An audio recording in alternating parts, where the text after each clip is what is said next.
Hello students, in this video we will solve NCERT exercise of metals and non-metals chapter. So let's start the video. तो हमने जो है पहले से ही लिख रखे हैं क्वेश्चन, इसमें क्वेश्चन दे रखा है which of the following pairs will give displacement reaction, यानी कि इनमें से कौन से पेयर जो हैं डिस्प्लेसमेंट रिएक्शन देंगे। तो डिस्प्लेसमेंट रिएक्शन सीधा सा होता है कि जो हाईली रिएक्टिव मेटल है वही लो रिएक्टिव मेटल के सॉल्यूशन में से उस मेटल को डिस्प्लेस कर देता है। अब जैसे पहला दे रखा है NaCl solution and copper metal, ये कॉपर मेटल दे रखा है। तो भाई हमें ये इतना तो पता है कि कॉपर एंड सोडियम से कम रिएक्टिव है, तो ये डिस्प्लेस नहीं कर पाएगा, यानी कि ये गलत है। FeSO4 solution and Ag metal, ये भी कम रिएक्टिव है, नहीं हो पाएगा। मैग्नीशियम भी ज्यादा रिएक्टिव है, एल्यूमिनियम कम रिएक्टिव है, ये भी नहीं हो पाएगा। AgNO3 solution and copper metal, यहाँ पर कॉपर जो है सिल्वर से ज्यादा रिएक्टिव है, तो सिल्वर नाइट्रेट के सॉल्यूशन को डिस्प्लेस कर देगा। ये आपका आंसर बिल्कुल सही है। क्वेश्चन नंबर 2 देखेंगे। Which of the following methods is suitable for preventing an iron frying pan from rusting, यानी कि कौन सा मेथड इनमें से जो है आयरन के फ्राइंग पैन यानी कि जो तवा होता है उसकी रस्टिंग से बचाने के लिए यूज कर सकते हैं। तो अप्लाइंग ग्रीस, तवे पे ग्रीस लगा दें, अप्लाइंग कोटिंग, अप्लाइंग पेंट लगा दें, अप्लाइंग कोटिंग ऑफ जिंक या अलफ। तो आपको पता है कि भाई जो फ्राइंग पैन होते हैं उस पर जो है पेंट या ग्रीस नहीं लगाते क्योंकि उसमें हमें जो है खाना भी बनाना होता है। तो यहाँ पे अप्लाई कोटिंग ऑफ जिंक, यानी कि जिंक की उसके ऊपर कोटिंग कर देंगे, जिसकी वजह से जब हम जब खाने को गर्म करेंगे तो जिंक जो है रिएक्शन भी नहीं करेगा और जो है खाना भी अच्छी तरह से जो उसमें बन सकेगा। मेनली है कि ये दोनों मेथड जो है यूज नहीं हो सकते। Applying coating of zinc is a best method for this purpose, तो ये आपका सी आंसर सही है। And elements react with O2 to give a compound with a high melting point, यानी कि एक एलिमेंट है जो कि ऑक्सीजन के साथ रिएक्शन करके एक हाई मेल्टिंग कंपाउंड बना रहा है, मतलब ऑक्सीजन के साथ में वो जो है आयनिक बॉन्ड बना रहा है, क्योंकि हमें पता है आयनिक बॉन्ड वाले ही high melting and boiling point वाले कंपाउंड होते हैं। This compound is also soluble in water, और जो कंपाउंड बनेगा वो पानी के साथ भी सॉल्युबल है। The element is likely to be, यानी कि कौन सा हो सकता है कार्बन का ऑक्सीजन के साथ में रिएक्शन, कैल्शियम का ऑक्सीजन के साथ में रिएक्शन, कैल्शियम ऑक्साइड बनता है और आयनिक कंपाउंड है। और कैल्शियम ऑक्साइड को जो है कैल्शियम को अगर पानी में भी डिजोल्व करें तो वो कैल्शियम हाइड्रोक्साइड भी बनाता है। तो यही आपका ऑप्शन सही है। जैसे कार्बन है, कार्बन ऑक्सीजन से रिएक्शन CO2 बनाएगा, वो गैस होती है, तो गैस का जो है हाई मेल्टिंग पॉइंट होता नहीं है। सिलिकॉन ऑक्साइड भी जो है हाई मेल्टिंग वाला नहीं होता। Fe2O3 यानी कि फेरस सल्फेट, तो मतलब हाई मेल्टिंग पॉइंट होता है लेकिन वो पानी में डिजोल्व नहीं हो सकता, इसीलिए आपका जो है ए सही है इसमें आंसर। उसके बाद food cans are coated with tin and not with zinc, because यानी कि फूड कैन्स जो है, जो खाने की कैन्स हैं, वो जो है टिन से कोट की जाती है, ना कि जिंक से, क्योंकि zinc is costlier than tin, नहीं ऐसा नहीं है। Zinc has higher melting point than tin, नहीं। Zinc is more reactive than tin, ये बिल्कुल सही है, क्योंकि zinc is more reactive than tin, क्योंकि टिन कम रिएक्टिव होता है, जिंक ज्यादा रिएक्टिव होता है। जिंक हो सकता है कि खाने के साथ में रिएक्शन करके उसे पॉइजनस कर दे, इसीलिए टिन का यूज करते हैं। तो ये आपका option number C is right option, इसे नोट करें। और नेक्स्ट क्वेश्चन देखते हैं। क्वेश्चन नंबर 5 देखते हैं।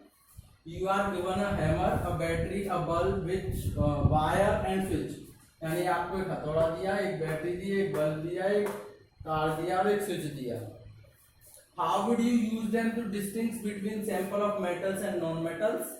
Assess the usefulness of these tests in distinguish between metals and non metals।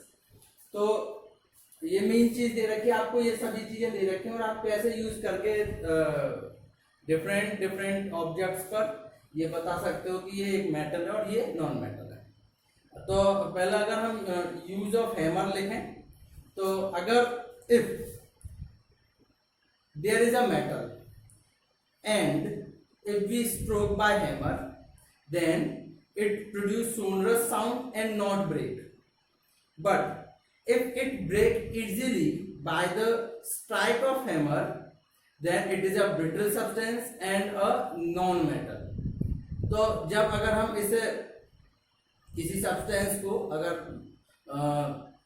Hammer से स्ट्राइक करें उस पर, तो अगर वो साउंड प्रोड्यूस करे और टूटे नहीं तो वो मेटल है, और वो आसानी से टूट जाए यानी कि वो ब्रिटल प्रॉपर्टी रखता है तो वो नॉन मेटल है। इस तरह से हम हैमर का यूज कर सकते हैं। दूसरा, बैटरी, बल्ब और वायर और स्विच। तो मेटल लेंगे या कोई भी सब्सटेंस है, उसको जो है वायर से कनेक्ट करके, बैटरी से वायर, बैटरी और स्विच से कनेक्ट करके जब हम स्विच ऑन करेंगे और अगर जब मेटल हमने वहां ज्वाइंट कर रखा है और बल्ब जल जाता है, यानी कि जो भी ऑब्जेक्ट है is a good conductor of electricity, तो वो मेटल होगा। और जो ऑब्जेक्ट जलता नहीं है या बहुत बहुत धीमे जो है बल्ब उसका जलता है, तो is a bad conductor of electricity, so it is a non metal. ठीक है ना। तो आप इस तरह से अपने वर्ड में जो है इसे आसानी से लिख सकते हैं। सेकंड आता है क्वेश्चन नंबर 6 है, what are amphoteric oxides, give example of two amphoteric oxides. तो एम्फोटेरिक ऑक्साइड्स होते क्या है और इसके दो एग्जांपल लिखने हैं, ये जो है क्वेश्चन है। तो एम्फोटेरिक ऑक्साइड में मेटल ऑक्साइड्स, वो मेटल ऑक्साइड्स जो कि एसिड और बेस दोनों के साथ रिएक्शन करके सॉल्ट और वाटर बनाते हैं। Those metal oxides which react both acids and bases and form water and salt are called amphoteric oxides. For example, इसे आप देख लें एम्फोटेरिक एग्जांपल का, जैसे हमारे पास में Zn हुआ आंसर नंबर 6। अगर आप इसकी यानी एसिड से रिएक्शन करते हो तो ये रिएक्शन करने का ZnCl2 + H2 या 2 का इंटू, ठीक। और ZnO का अगर आप बेस के साथ रिएक्शन करते हो तो भी ये वही काम करेगा, यहां बना लेगा ये Na2 ZnO2 और प्लस के H2O। इस तरह से जो है यानी कि वो मेटल ऑक्साइड्स जो एसिड और बेस दोनों के साथ रिएक्शन करके सॉल्ट और वाटर बनाते हैं, वो आपके जो है एम्फोटेरिक ऑक्साइड्स होते हैं। ऐसे एक और आता है Al2O3 एल्यूमिनियम ऑक्साइड, इसकी भी आप रिएक्शन दिखा सकते हैं HCl एसिड और बेस के साथ में, तो ये बन जाएगा AlCl3 या थ्राइस, और थ्राइस नहीं आएंगे 6 2AlCl3 और 3H2।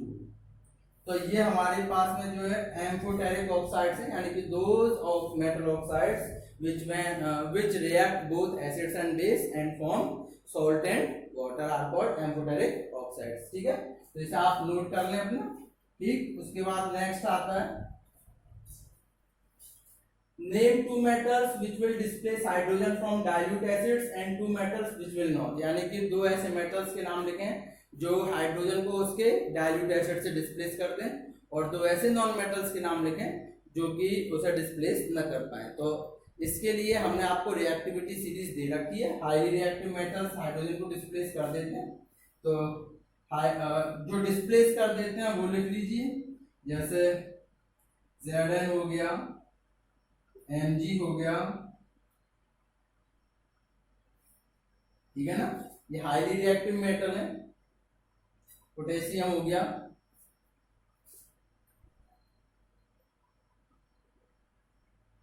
तो ये सभी जो है हाइड्रोजन के साथ में रिएक्शन करके उसे डिस्प्लेस कर देंगे। एक एग्जांपल देख लें, जैसे Zn + HCl हो जाएगा ZnCl2+, उसी के सॉल्यूशन से उसे डिस्प्लेस कर दिया। अब वो मेटल्स जो हाइड्रोजन को उसके डाइल्यूट एसिड से डिस्प्लेस न कर पाए वो होते हैं आपके लीस्ट रिएक्टिव मेटल्स। जो कि लीस्ट रिएक्टिव मेटल्स आते हैं, ये लीस्ट रिएक्टिव मेटल्स ये आपके हैं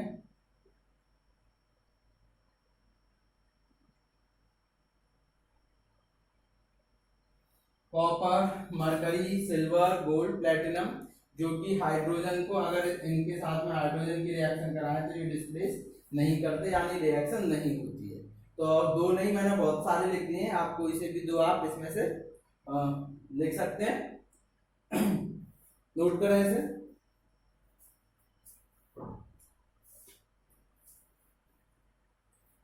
उसके बाद में question number 8, in the electrolytic refining of metal M, what would you taken as a anode, cathode and electrolyte.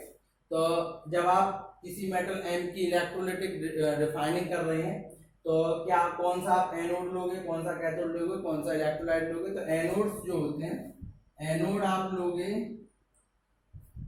Thick rod of metal, impure metal M, of impure metal M।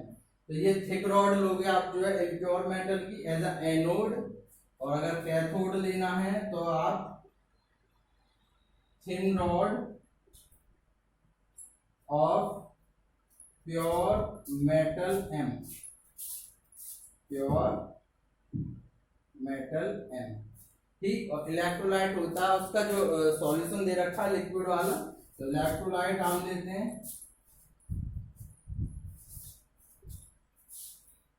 Salt solution, salt solution of M which is dissolved in water, which is dissolved in water। इस तरह से आप anode, cathode और electrolyte को जो है arrange कर सकते हैं, इसे नोट करें। नेक्स्ट क्वेश्चन देखते हैं। उसके बाद question number 9, Pratyush took sulphur powder on a spatula.